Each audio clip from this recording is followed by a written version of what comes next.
വീട് ഇന്ന് ഈ നിലയിലെത്തിയത് എൻ്റെ അച്ഛൻ്റെ അധ്വാനമാണെന്നും എന്നാൽ ഇന്നൊരു മുറി കെട്ടാൻ എൻ്റെ അച്ഛന് കഴിയുന്നില്ലെന്നും പറഞ്ഞ് സച്ചി സങ്കടപ്പെട്ട് കരയുന്നു. തുടർന്ന് രവീന്ദ്രൻ സച്ചിനെ ആശ്വസിപ്പിക്കുന്നു.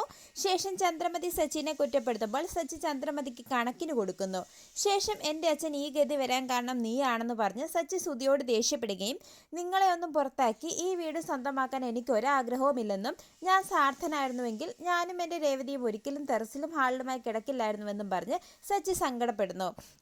ശേഷം ഞങ്ങളെ രണ്ടുപേരെ നിങ്ങൾക്ക് ഇഷ്ടമില്ലെന്നും ഞങ്ങൾ ഇവിടെ നിന്ന് ഇറങ്ങിപ്പോകണമെന്നാണ് നിങ്ങളുടെ ആഗ്രഹമെന്നും എനിക്കറിയാമെന്നും എൻ്റെ അച്ഛന് വിട്ടുപോകാൻ കഴിയാത്തത് കൊണ്ട് മാത്രമാണ് ഞാനിവിടെ പിടിച്ചു നിൽക്കുന്നതെന്നും അച്ഛൻ്റെ കാലശേഷം ഞാനും രേവതിയും ഇവിടെ നിന്ന് ഇറങ്ങുമെന്നും സച്ചി പറയുന്നതോടെ രവീന്ദ്രൻ സച്ചിനെ ചേർത്ത് പിടിച്ച് സങ്കടപ്പെട്ട് കരയുകയും എന്തിനും നീ ഒപ്പമുണ്ടാകുമെന്നതാണ് എൻ്റെ ധൈര്യമെന്നും പറയുന്നു.